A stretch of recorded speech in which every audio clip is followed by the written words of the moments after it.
વાત કરીએ રાજસ્થાનની. રાજસ્થાનમાં ક્ષત્રિય સમાજના અગ્રણી સુખદેવસિંહ ગોગમેડીની હત્યા બાદ સમગ્ર દેશમાં ક્ષત્રિય સમાજ અને રાજપૂત સમાજમાં ઉગ્ર વિરોધ જોવા મળ્યો હતો. પરંતુ ફરીથી હાલમાં રાષ્ટ્રીય ક્ષત્રિય કરણી સેનાના પ્રમુખ રાજ શેખાવતને જાનથી મારી નાખવાની ધમકી મળી છે.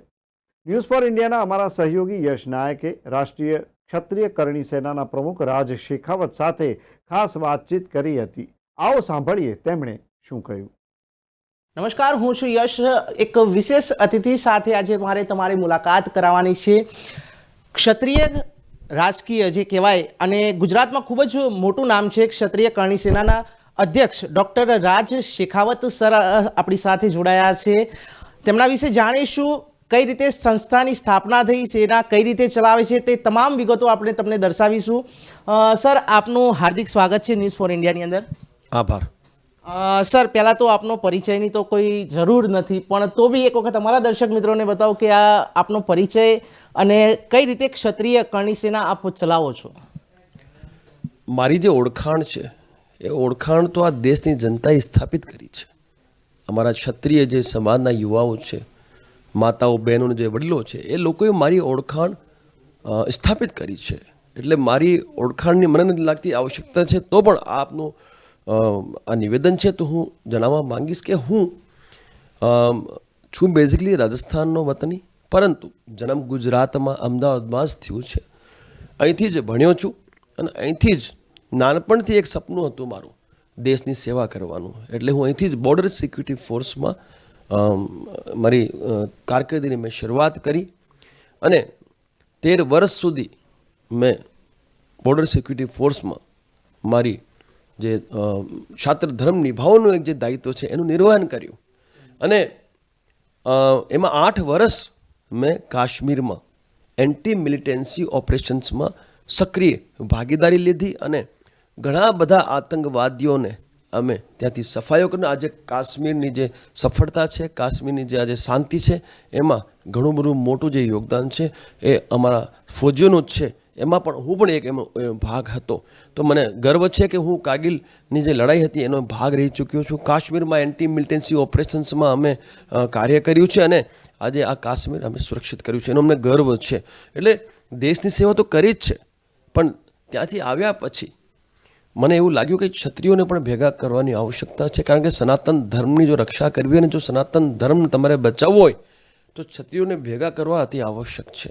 ભાઈ, આપણે સનાતન ધર્મની વાત કરીએ તો ક્ષત્રિયો જો એક થઈ જાય તો સનાતન ધર્મ તો એક જ છે. અને ઇતિહાસ ગવાહ છે, આ ક્ષત્રિયોએ અખંડ ભારતની રચના માટે ઘણા બધા યુદ્ધો લડ્યા છે અને પોતાના પરિવારો શહીદ કર્યા છે અને સાથે સાથે આ દેશની જનતાની રક્ષા કરી છે. એ ઇતિહાસ ગવાહ છે, એમાં મારે કંઈ બતાવવાની કે સંતાવવાની આવશ્યકતા નથી. ક્ષત્રિય કરણી સેના એક એવો સંગઠન છે જે આખા ભારત વર્ષમાં ક્ષત્રિયોને ગામડે ગામડે એક કરવાનું કાર્ય કરી રહ્યું છે. એટલે હું 2017માં શ્રી રાષ્ટ્રીય રાજપૂત કરણી સેના, જેના સંસ્થાપક હતા સુખદેવસિંહ ગોગામેડીજી, સ્વર્ગીય અમર શહીદ સુખદેવસિંહ ગોગામેડીજી, એમની અધ્યક્ષતામાં મેં પદ્માવત ફિલ્મના ઠીક 2 મહિના પહેલાં કરણી સેનાથી એને પ્રદેશ અધ્યક્ષનું દાયિત્વ સંભાળ્યું હતું. અને તે દિવસથી લઈને આજ સુધી મેં મારું દાયિત્વ ઈમાનદારીથી નિર્વહન કર્યું છે. અને 1 વર્ષ પહેલાં 26 ફેબ્રુઆરી 2023ના રોજ મેં ક્ષત્રિય કરણી સેનાની સ્થાપના કરી. કારણ કે મારું ડે 1 થી એક જ લક્ષ્ય હતું, ક્ષત્રિય સમાજને સંપૂર્ણ ભારત વર્ષમાં સત્તામાં સ્થાપિત કરવું અને જનતાની સેવા કરવી. ક્ષત્રિય સૌનું છે. ક્ષત્રિય કોઈ એક જાતિ કે ધર્મનો ના હોઈ શકે. ક્ષત્રિય એટલે ક્ષત્રિય, સૌ અમારા અને અમે સૌના. એટલે ક્ષત્રિય કરણી સેનાની સ્થાપના 2023-26 ફેબ્રુઆરીના રોજ કરી હતી અમે.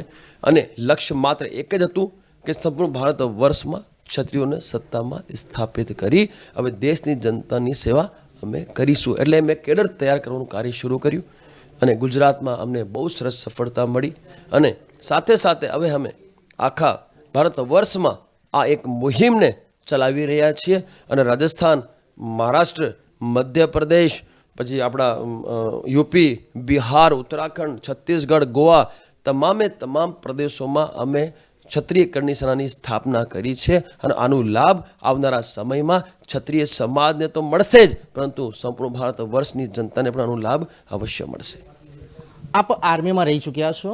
એક મારો એ સવાલ એ છે કે 370 હટ્યા પછી શું ફરક પડ્યો છે દેશમાં?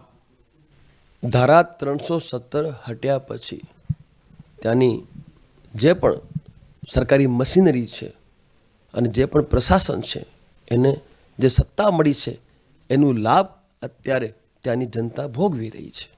અમે તો વિકટ પરિસ્થિતિમાં કામ કર્યું છે.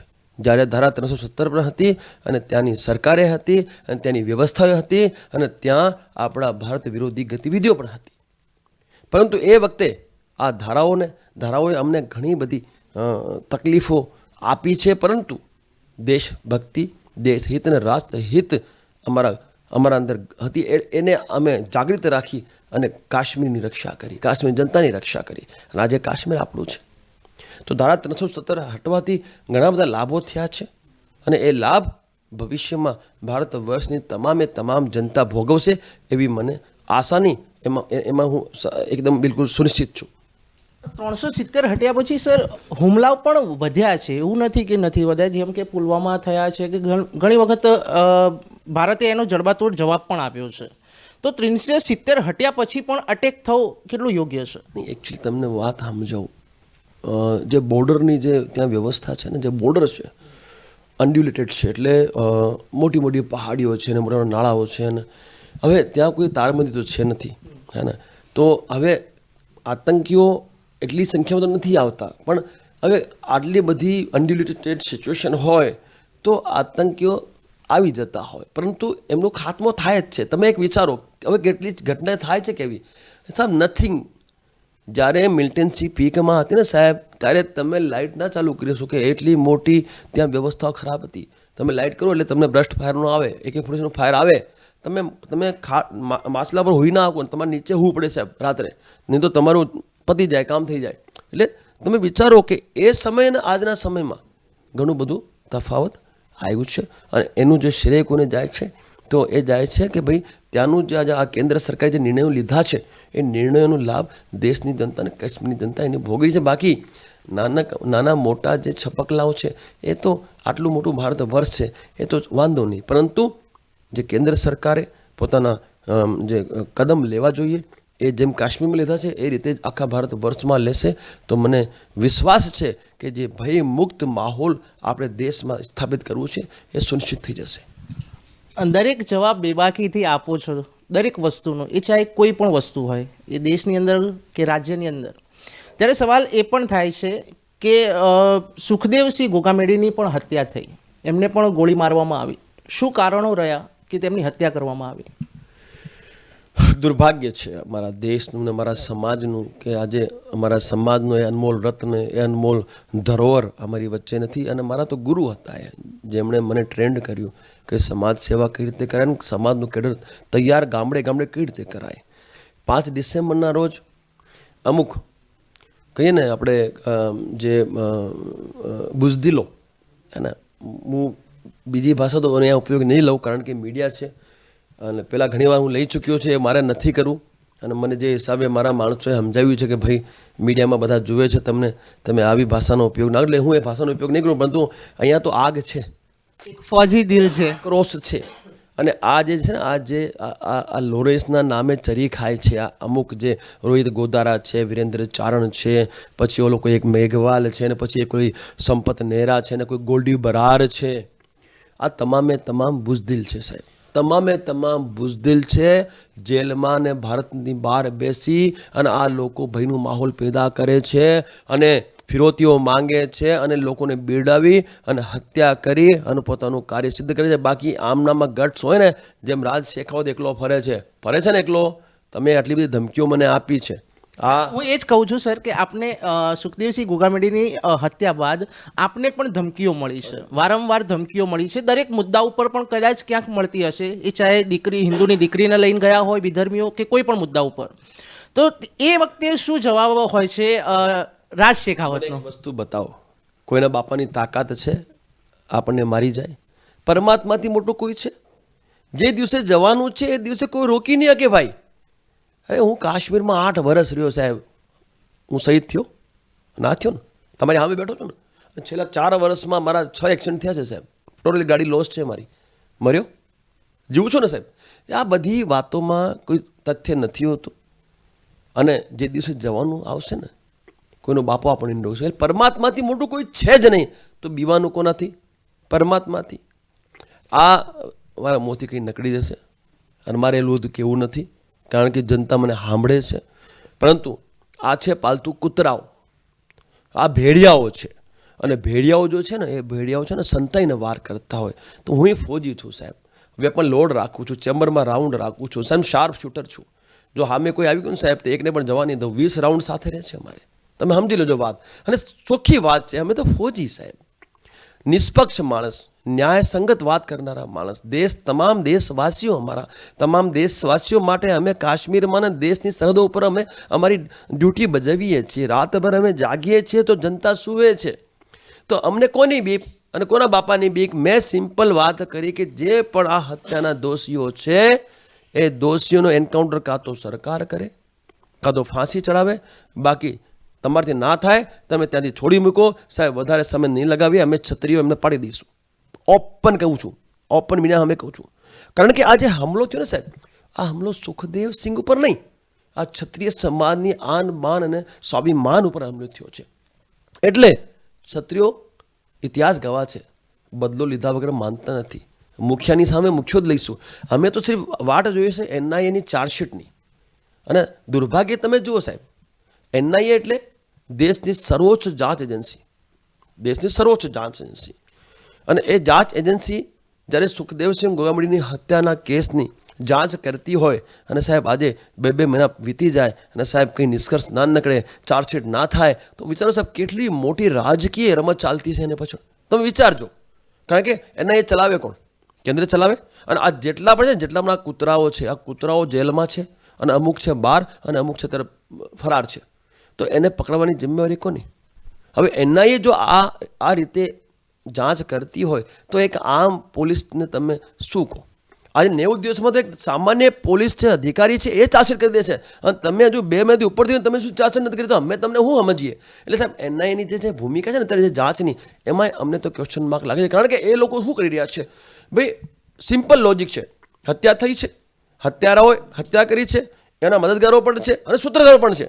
તમે એમને તો પકડતા નથી અને તમે અમુક દિવસે તમે એના પરિવારને બોલાવો છો, અમુક દિવસે તમે એમની ધર્મપત્નીને બોલાવો છો, અમુક દિવસે તમે એના ભાઈને બોલાવો છો, અમુક દિવસે તમે એમના પદાધિકારીને બોલાવો છો અને એમને તમે બિહાર તમે આખો દિવસ એમને હેરાન પરેશાન કરો છો. તો આવી તો કેવી તમે તફતીશ કરો? તમે સિમ્પલ લોજિક, તમે સૂત્રધારોને પકડી લેતા આવો અને જેમનું નામ એ લઈ જાઓ, નાખી દો જેલમાં. હું ક્યાં ના કહું છું? એ દિશામાં કામ કરો. આ દિશામાં તમે જઈ રહ્યા છો, એ દિશા ખોટી છે. જાંચની દિશા ત્યાં હોવી જોઈએ કે જે સૂત્રધાર છે એમને તમારે પકડવા જોઈએ. તો સાહેબ ક્યાંક ને ક્યાંક આજે અમને આ એક બડું દુર્ભાગ્ય જેવું લાગે છે કે એનઆઈએ પાસે જાંચ હોવા છતાં અમને આજ સુધી ન્યાય નથી મળ્યું, ચાર્જશીટ થઈ નથી. એટલે અમે તો 6 માર્ચ 2024ના રોજ રાજસ્થાન વિધાનસભા ઘેરવા જઈ રહ્યા છીએ અને ખુલ્લેઆમ ઘેરીશું સાહેબ. જેને જે ભાષામાં જવાબ જોઈએ સાહેબ, બિંદાસ આપીશું સાહેબ. કારણ કે અમે કેસરીયા ઝંડો અને એક મજબૂત દંડો, ઝંડા માટે દંડો જોઈએ કે નહીં જોઈએ? એ દંડો મજબૂત છે સાહેબ. શું કીધું? જેને જે ભાષામાં જવાબ જોઈએ એને એ ભાષામાં જવાબ આપીશું. મેં બતાવ્યું છે કે ક્ષત્રિય છે કોણ સાહેબ. અમારો મુખ્યો માર્યો છે એટલે અમને મુખ્યો જોઈએ. ચાર્જશીટની વાટ છે, ચાર્જશીટ હાથમાં આવશે, આખી લિસ્ટ આવશે સાહેબ. એકને પણ નહીં મૂકી, એકને પણ નહીં મૂકી. એટલે તો હું કહું છું આપની માધ્યમથી કે હું સરકારને કહું છું, પ્રશાસનને કહું છું, કાં તો તમે એન્કાઉન્ટર કરો, ફાંસીએ ચડાવો, નહીં તો તમે છોડીશો ને તો અમે તો કરવાના છીએ. ક્ષત્રિય સમાજ એકને પણ નથી મૂકવાનો. આ અમારો પ્રણ છે અને ગરમ દળની સ્થાપના છે સાહેબ. કરણી સેના ગરમ દળની સ્થાપના થઈ ગઈ છે. યોદ્ધાઓ બહુ છે મારી પાસે. માત્ર વાટ છે તો મારી પાસે લિસ્ટની વાટ છે, ચાર્જશીટની વાટ છે. બધું એમાંથી મળશે. અને સાહેબ એકને પણ નહીં બક્ષીએ. ન રહેગા બાંસ ન બજેગી બાંસુરી. અમારે તો દુઃખ એ વાતનું છે કે કેન્દ્ર સરકારના હાથમાં બધું કેસ છે. લોરેન્સ બિશ્નોઈ ભાઈ હું એ જ કહી રહ્યો છું કે લોરેન્સ બિશ્નોઈએ પંજાબના એક બહુ મોટા સિંગરની હત્યા કરી, એને એમની જવાબદારી લીધી. બીજી વસ્તુ કે રાજસ્થાનની અંદર ગુગામેડીની હત્યા થઈ. શું રાજ શેખાવતને એ ગેંગમાંથી કોઈ ધમકી મળી છે ખરી? એ જ તો કહું છું, હજારો ધમકીઓ મળી છે. લોરેન્સ બિશ્નોઈના નામે હજારો ધમકીઓ મને મળી છે, ફોન પણ આવ્યા છે, અને ઇન્સ્ટાગ્રામ, મારા ફેસબુક પર તો હજારો ધમકીઓ છે. તો એના બાપાને ગાંઠતો નથી. એ તો મૂકો તમે, 31 તારીખે અહીંયા રિવરફ્રન્ટ ઉપર મારા એક કર્મચારીને રોકીને એમને ધમકાવવામાં આપ્યું છે. એ લોકો અહીં સુધી પહોંચી ગયા. વિચારો તમે, રિવરફ્રન્ટ રોકીને એને ધમકાવ્યું છે કે ડોહાને સમજાવી દેજે, નેક્સ્ટ તારા ડોહાનો થશે. બરાબર.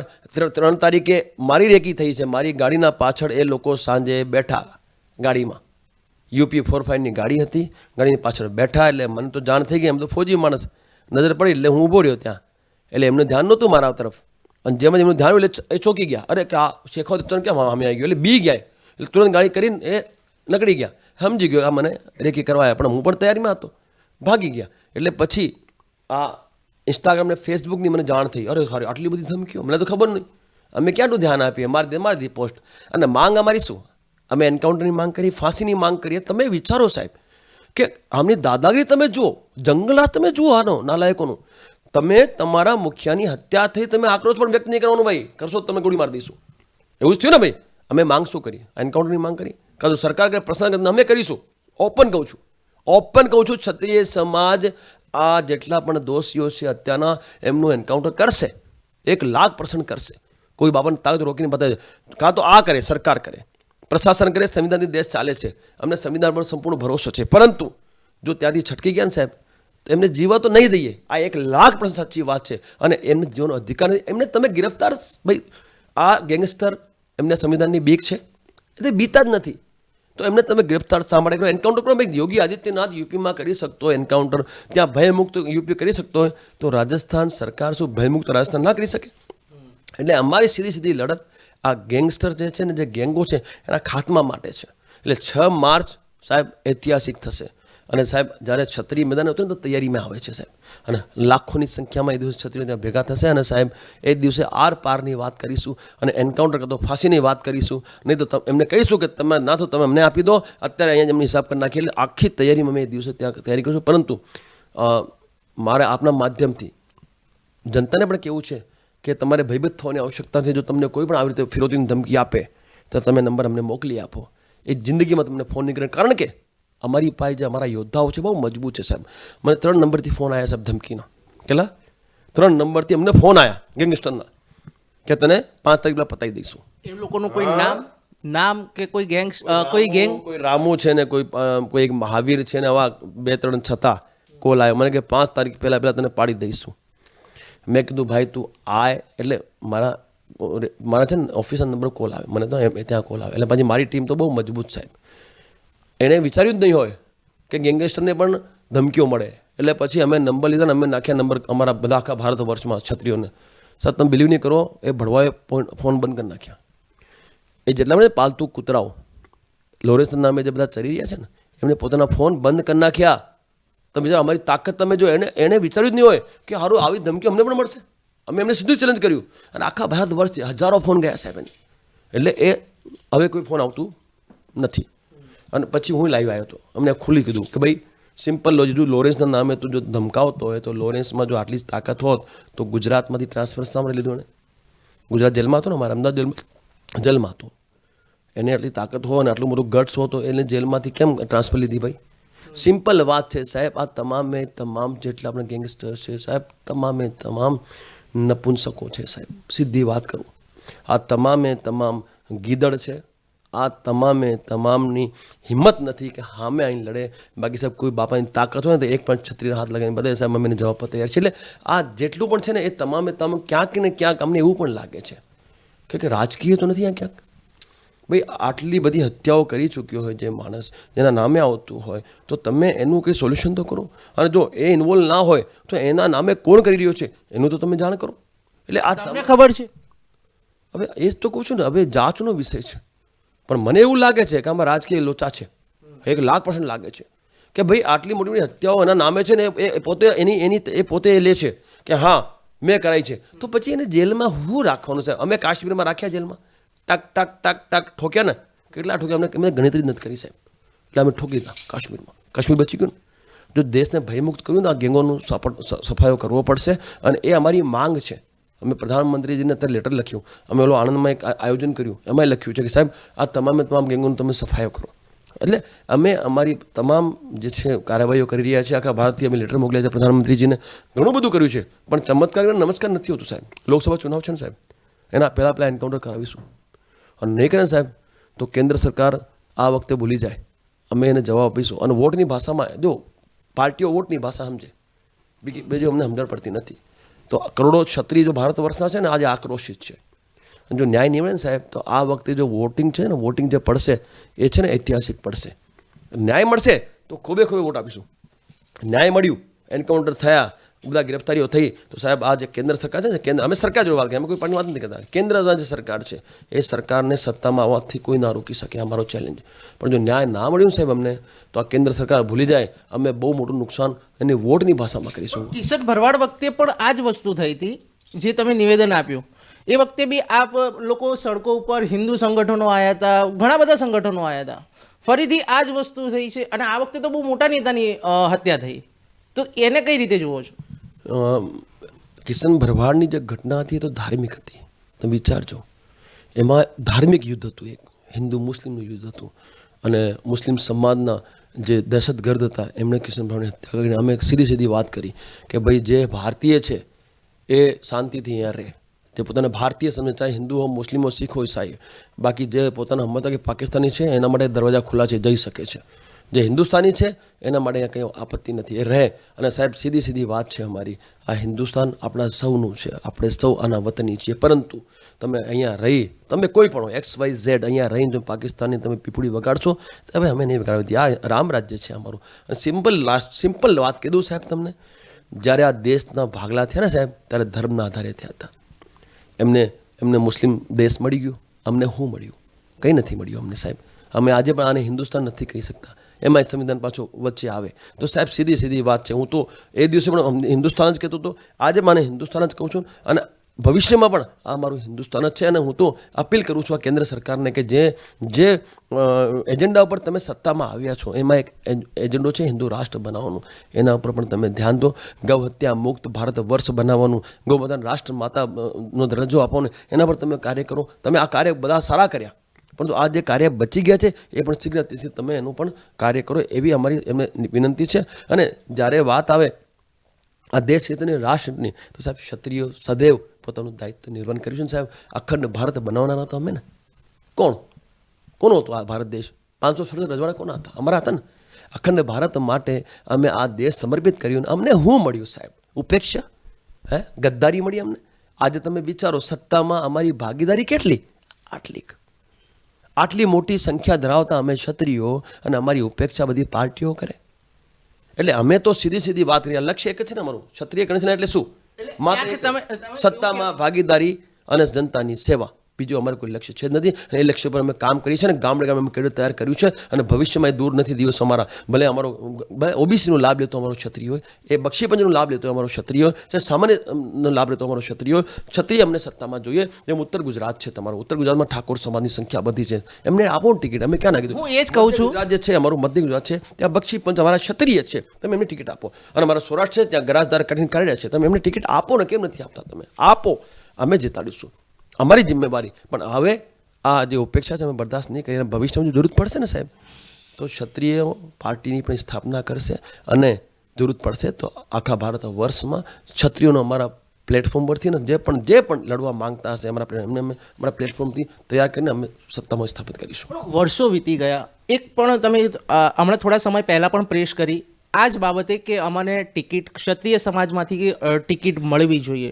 કયા મુદ્દાને લઈને લડશે? અગર ચલો માની પણ લો કે ક્ષત્રિય સમાજમાંથી કોઈ ઉમેદવાર જાહેર પણ કરે છે, તો એવા કયા મુદ્દા હશે? સાહેબ એક વાત આપ સૌ જાણો છો કે ક્ષત્રિય એટલે છાત્ર ધર્મનું નિર્વહન કરનારો વ્યક્તિ, જે ગૌપાલક પ્રતિપાલ, જે ન્યાય અધિકારની વાત કરે. ક્ષત્રિયોના મુદ્દાની આવશ્યકતા ના હોય સાહેબ. સત્તા મળે ને તો જનતાને એક પણ % તકલીફ ના પડે, એવી મારી માનતા છે ને એવું હું જાણું છું ને એવું ઇતિહાસ જણાવે છે આપણને. તો અમે સત્તામાં એટલે આવવા માંગીએ છીએ કે અમે જનતાની સેવા કરવા માંગીએ છીએ. અમે ક્ષત્રિય છીએ ને આ લોકતંત્ર છે, લોકશાહીમાં જ્યાં ભાઈ સંખ્યાના આધારે ટિકિટોનું વિતરણ થાય છે, ભાઈ જાતિગત સમીકરણના આધારે આ પાર્ટીઓ ટિકિટોનું વિતરણ આઝાદીથી કરતી આવી છે, બરાબર. હવે જાતીય સમીકરણની સ્થાપના અમે કરી છે સાહેબ. મારે રાજદાર, કાઠી, કાળિયા, નાડોદા, હાઠી, માઈયા, જાગીરદાર અને સાહેબ ઠાકોર સમાજ અમે રોટી વ્યવહાર કરી રહ્યા છીએ. અમે સંગઠિત થઈ ગયા છીએ. ભાઈ અમારા ભરપૂર સરપંચ છે, અમારા ધારાસભ્ય ભરપૂર છે. તો બધા લોકસભામાં પણ અમે 10 સીટોની માંગ કરી છે સાહેબ. ખોટું શું છે? આણંદ, ખેડા, પંચમહાલ, આપણે વડોદરા, જે ગ્રામ્ય વડોદરા, આપણે અહેમદાબાદ, વડોદરા, તો પછી સાબરકાંઠા, અહીંયા પાટણ, બનાસકાંઠા, ત્યાં ભાવનગર, સાહેબ સંખ્યા કેટલી જોઈએ તમને? લાખોની સંખ્યા અમારી છે, તો પણ અમારી ઉપેક્ષા થાય છે. બીજી વાત તમને બતાવું સાહેબ, આજે રિઝર્વ સીટો આપી છે આ લોકોએ સાહેબ. એમાં તમે જોજો 70% રિઝર્વ સીટો ત્યાં સંખ્યા અમારી છે સાહેબ. એટલે એક સાજિશ, એક ષડયંત્રના તહેત ક્ષત્રિયોને સત્તામાં દૂર રાખવાની મોટી ષડયંત્રની આ લોકોએ, આ બધી પાર્ટીઓ ભેગા મળીને કર્યું છે કે આ ક્ષત્રિયો જો સત્તામાં આવી ગયા તો અમને પાછા કાઢશે કોણ? કારણ કે યોગી આદિત્યનાથજીને કાઢવાની બહુ કોશિશ થઈ આ વખતે. પોલિટિકલ બહુ ગેમો થયા, બધાને જાણ છે. તોય એ માણસ પાછો સત્તામાં આવ્યો કારણ કે એણે સારા કર્મ કર્યા, ભયમુક્ત યુપી કર્યું, એટલે ને. તો ક્ષત્રિય સત્તામાં આવશે ને સાહેબ, તો હું વિશ્વાસ અપાવું છું આપણે સાહેબ, આ છે ને ભયમુક્ત ભારત વર્ષની તાકાત અમારી છે ને. ખાસ યુથ, મારે ખાસ યુથને લાવવું છે સાહેબ. યુથ છે ને સાહેબ, એ ક્રાંતિ છે. યુથ આવી ગયું ને સાહેબ સત્તામાં, તો હું આપણે વિશ્વાસ અપાવું છું આ ચાઇના અને પાકિસ્તાન પતી જશે. કાં તો આપણે પતી કાં તો એ પતી જશે, પરંતુ નિર્ણય થશે. આ રોજ નહીં મારે. યુથ છે ને નિર્ણાયક છે. એટલે યુથને આપણે રાજનીતિમાં લાવવું પડશે અને મુખ્યમંત્રીને, પ્રધાનમંત્રીને, રાષ્ટ્રપતિ યુથને બનાવવા પડશે. તો જ આ દેશનું ઉદ્ધાર છે ને સાહેબ. ચમત્કાર કરવા જ પડે અને યુથ જ કરી શકે. બાકી મારા જેવા ડોહા છે ને એ ચમત્કાર ના કરી શકે સાહેબ.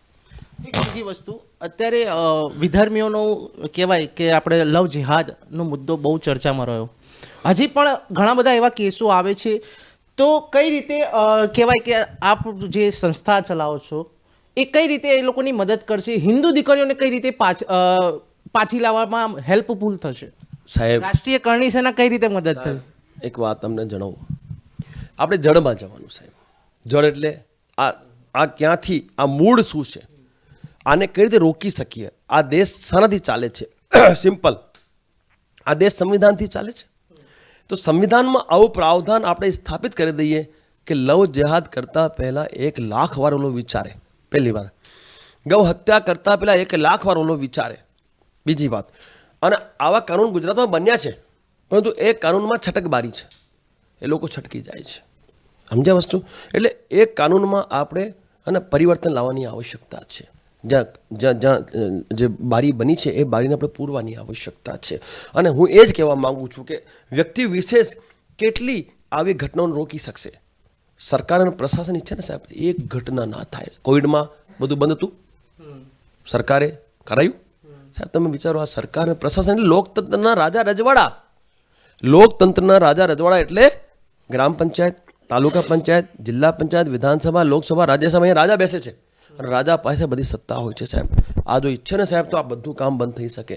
ગૌ હત્યા પણ બંધ થઈ શકે, લવ જેહાદ પણ બંધ થઈ શકે અને કાનૂન આટલા કઠણ બનાવો કે આની આવશ્યકતા ના પડે. બાકી જ્યાં આવશ્યકતા પડે છે ત્યાં ક્ષત્રિય કરણી સેનાના યોદ્ધાઓ આજે પણ જિલ્લા અને તાલુકા સ્તરે કાર્યરત છે. અમને ફોન આવે, અમે જઈએ છીએ, પરંતુ જ્યાર સુધી મેક્સિમમ જે ફોન છે એ બીજી સંગઠન ઘણા બધા કામ કરે છે આ ક્ષેત્રમાં, એ કરે છે, પરંતુ જ્યાં અમને અમારી આવશ્યકતા પડે એમને ત્યાં અમે આના અંદર 1 લાખ% ઇન્વોલ્વમેન્ટ લઈએ છીએ ને. જે બેન દીકરીઓ જે અમારી ત્યાં ફસાઈ ગઈ છે એમને અમે બહાર પણ કાઢીએ છીએ અને સાથે સાથે અમે શિબિરનું પણ એક આયોજન કરીએ છીએ, જેમાં અમે અમારી જે દીકરીઓ છે, જે સનાતન ધર્મની દીકરીઓ, એમને અમે સમજાવીએ છીએ કે ભાઈ તમારા માટે આ જે તમે પગલું ભરો છો એ ઘણું બધું નુકસાનકારક છે. કારણ કે એ તો એમનું ષડયંત્ર છે, એમનું ષડયંત્ર છે. અને ષડયંત્ર એટલે છે કારણ કે એમની જે માનસિકતા છે કે ભવિષ્યમાં આ ભારત વર્ષ ઉપર પણ આપણે કબજો કરી લઈએ. તમે જોયું ને એમની સંખ્યા જોઈ? તમે સંખ્યા એ લોકો પરિવાર નિયોજન છે નથી ને સાહેબ? हम 2 हमारे 2 तो हम ही चलाते हैं, उनका है परिवार नियोजन नहीं है? हम 2 हमारे 10 है कि नहीं है ना? वो रोकथाम करते क्यों नहीं करते? भविष्य में उनकी संख्या आपसे कई गुना ज़्यादा हो जाएगी. मैं इसलिए आपके माध्यम से मैं मेरे हिंदुस्तान के मेरे सनातनियों को कहना चाहता हूँ कि हम 2 हमारे 2 को कम करो, हम 2 हमारे 5-7 पे आप सोचो. नहीं तो आपकी संख्या, क्योंकि उनकी जो संख्या है वो मल्टीपल बढ़ती जा रही है, गुणाकार એમની સંખ્યા વધતી જાય છે અને તમારી સંખ્યા ઘટતી જાય છે.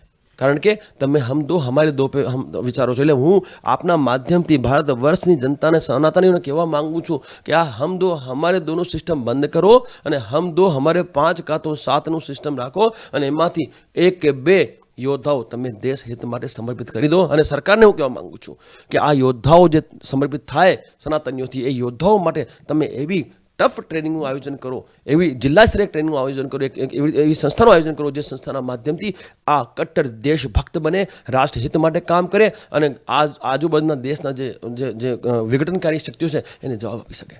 એક છેલ્લો સવાલ મારો એ છે, આપણે એક વિડીયો હમણાં સોશિયલ મીડિયા ઉપર ખૂબ જ વાયરલ થઈ રહ્યો છે. છૂત અછૂતની વાતો ઘણી વખત સામે આવે છે.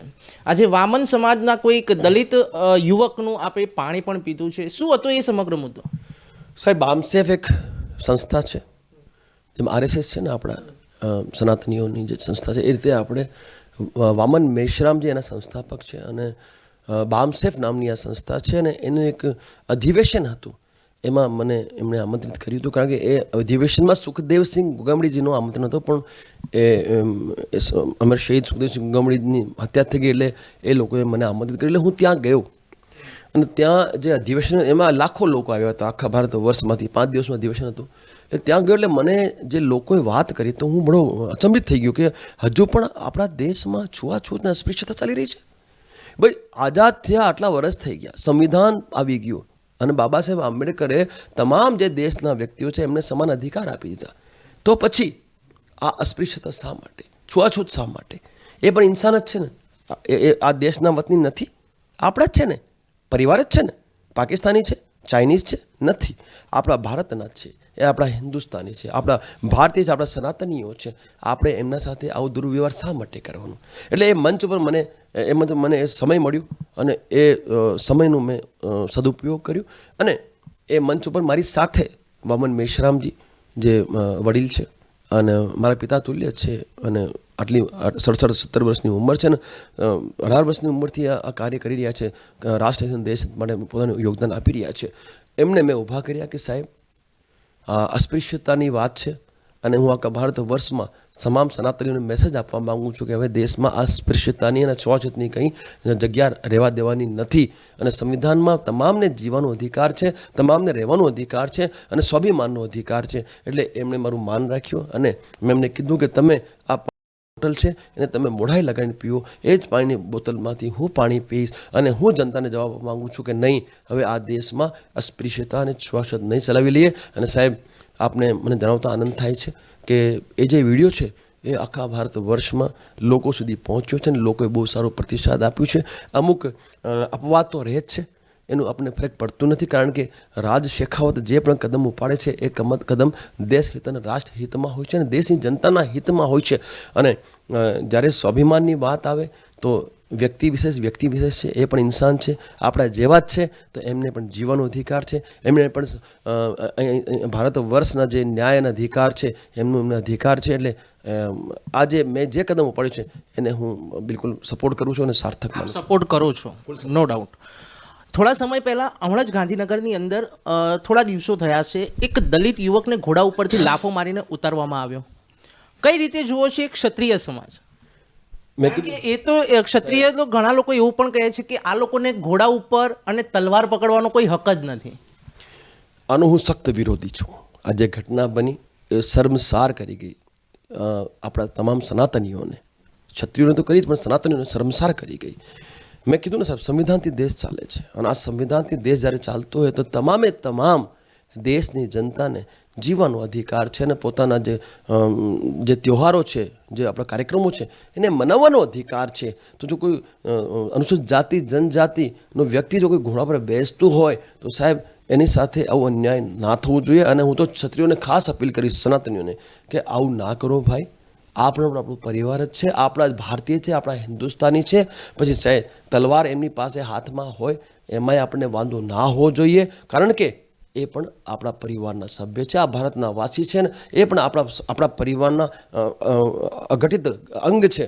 એટલે આનો હું કઠોર ભાષામાં એનો વિરોધ કરું છું અને મારા ક્ષત્રિયોને હું બે હાથ જોડી વિનંતી કરું છું આપના માધ્યમથી કે ભવિષ્યમાં આવી ઘટનામાં આપણે અંજામ ના આપીએ, અને જો આવી ઘટના ક્યાંક થતી હોય તો આપણે એનું રોકવાનું કાર્ય કરીએ, અને આપણા ગામનું કોઈ પણ અનુસૂચિત જાતિ જનજાતિનો વ્યક્તિ જો લગ્ન કરતો હોય તો આપણે એના માટે ઘોડીની વ્યવસ્થા કરીએ, આપણે એના માટે તલવારની વ્યવસ્થા કરીએ, અને આપણે સૌ સાથે મળી એની જાનના આપણે હિસ્સેદાર બનીએ, એમની સાથે બેસીને જમીએ. હું બગડી જશે મને સમજાવો તમે, એ ઇન્સાન નથી. હું જમું છું, હું અનુસૂચિત જાતિ જનજાતિના લગ્નમાં જઉં છું, એમની સાથે બેસીને જમું છું, મને વાંધો નથી, કારણ કે એ પણ મારો પરિવાર છે, અને મારે અહીંયા કંઈ રાજનીતિ નથી કરવી.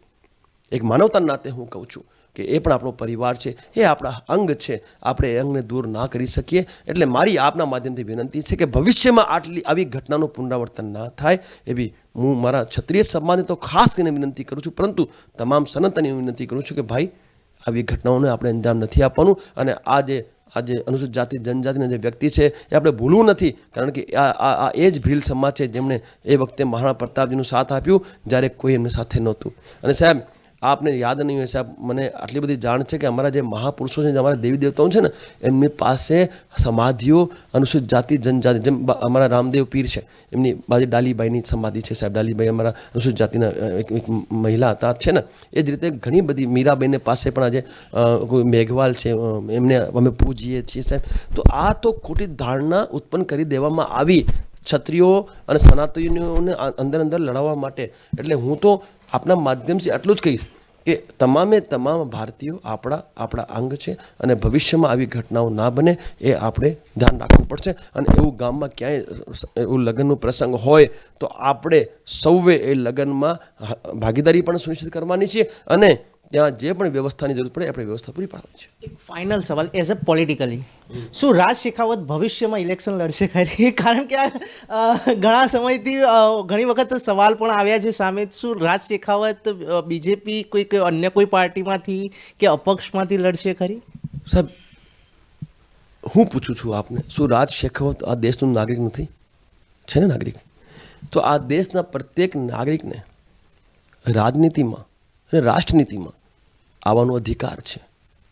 અને રાજ શેખાવત પણ ભવિષ્યમાં સમાજ જો ઈચ્છશે અને સમાજ જો સાથે ઊભો રહેશે, કારણ કે મારું અસ્તિત્વ તો સમાજ જ છે, યુવાઓ છે આ દેશના, તો સમાજ જ્યારે મને આદેશ કરશે અને સમાજ જે દિવસે ઈચ્છશે સાહેબ, રાજ શેખાવત પણ, કારણ કે રાજનીતિમાં આવશે, 1,00,000% આવશે, પરંતુ એ સમય ઉપર અને સમાજની આજ્ઞા ઉપર સુનિશ્ચિત થશે. કારણ કે જો સાચા અર્થમાં આપણે યુદ્ધ સ્તર ઉપર સમાજનું અને દેશની જનતાનું ભલું કરવું સાહેબ, તો એ એક જ પ્લેટફોર્મ છે, એ છે આપણી સત્તા.